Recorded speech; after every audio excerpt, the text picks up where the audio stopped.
Өңір жаңалықтарына ойыссақ, жыл басынан бері жеткен жетістіктер және әлі де жіті бақылауды қажет ететін кемшін тұстарымыз қайсы? Бүгін облыстың әлеуметтік экономикалық дамуына қатысты 9 айда атқарған жұмыстар қорытындыланды. Облыс орталығы және әр аудан бойынша көрсеткіштер нақтыланып, алдағы жоспар айқындалды. Тілшіміз Райгүл Еншібайқызының бейнематериалында. Облыс басшысы Бердібек Сапарбаевтың төрағалығымен өткен мәжілісте негізгі 3 мәселе қаралды. Алдымен өңірдің 9 айдағы әлеуметтік экономикалық даму көрсеткіштері талқыланды. Облыс әкімінің орынбасары Асқар Бияхметов атқарылған жұмыстар мен қол жеткізген көрсеткіштерді баяндады.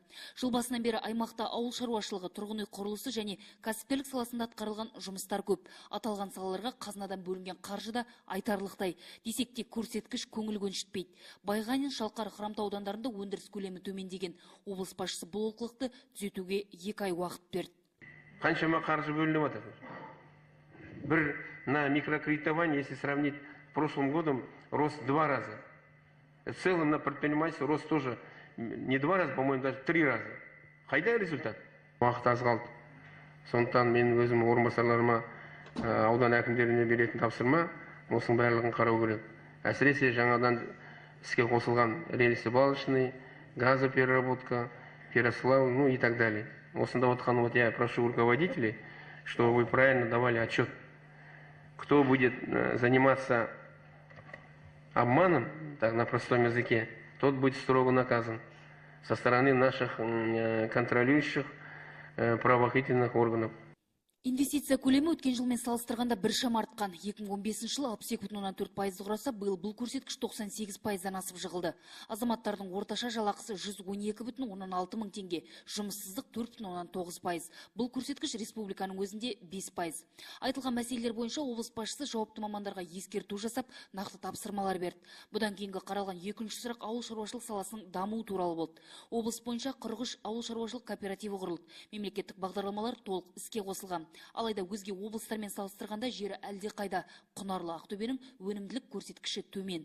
Облыс басшысы осы саланың жауапты басшыларын сынға алды. Өзге облыстардың жері бөлек пе, әлде суы басқа ма?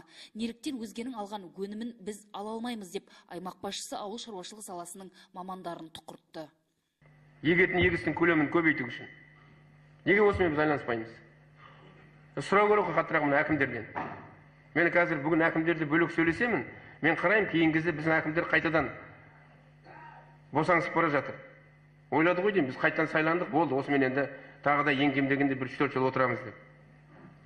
Ел тәуелсіздігінің 25 жылдығын лайықты деңгейде қарсы алуымыз керек. Тәуелсіздіктен тұғырлы, азаттықтан асыл дүние жоқ. 25 жыл ішінде қазақ ел шекарасын белгілеп, шартарапқа тарыдай шашылған қандастарды атамекенге оралтты. Түрлі ұлт пен ұлыстарды бір шаңырақ астында тату-тәтті ұстап, бірлік пен тұрақтылықтың символына айнала білді. Оны жас ұрпаққа кең насихаттауда жыл бойы атқарылған шаралардың маңызы зор. Бұл әлі де жалғасын табуы тиіс. Атаулы мерекеге арналған іс-шаралар жоспарын облыс әкімінің орынбасары Асқар Шериазданов баяндады. 29 қазанда сенбі күні салтанатты шара ұйымдастырылады. Бұл күні тұңғыш президент атындағы саябағында өнер ұжымдарының мерекелік концерттері, спорттық сайыстар, көрмелер, тағы басқа мәдени шаралар өтеді. Сонымен қатар, өңірімізде қазақтың батыр ұл-қыздарының ерлігін қастерлеу мақсатында шаралар өткізіледі. Тек қана олар қаламен шектелмей, аудандарда кең көлемде аталады. 17 қарашадан бастап Қазақстан Халқы Ассамблеясының ұйымдастыруымен тәуелсіз Қазақстан пойызы Ақтөбе өңіріне келеді. Әр тұрғын тәуелсіздіктің қадірін білуі керек, жете түйсінуі тиіс деді облыс басшысы. Мәдени шаралармен қоса қоғамдық тәртіп сақталуы мәселесін ұмытпаған жөн. Сондықтан мынау енді шаралардың барлығы бекітілген. Менің сізге беретін тапсырмам осының барлығын қадағалау керек. Ауданның әкімдерімен, ауылдың әкімдерімен. Мен бағана ең басында бекерден бекер айтқан жоқпын. Өкінішке орай шынын айту керек.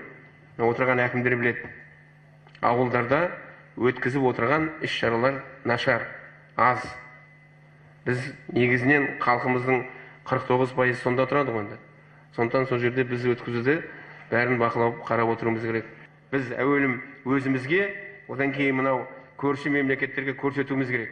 Қазақстанның 25 жылда неге жеткен, халықтың жағдайының, тұрмысының қалай жақсарғанын. Райгүл Еншібайқызы, Мандос Мағамбетов, Қазақстан, Ақтөбе.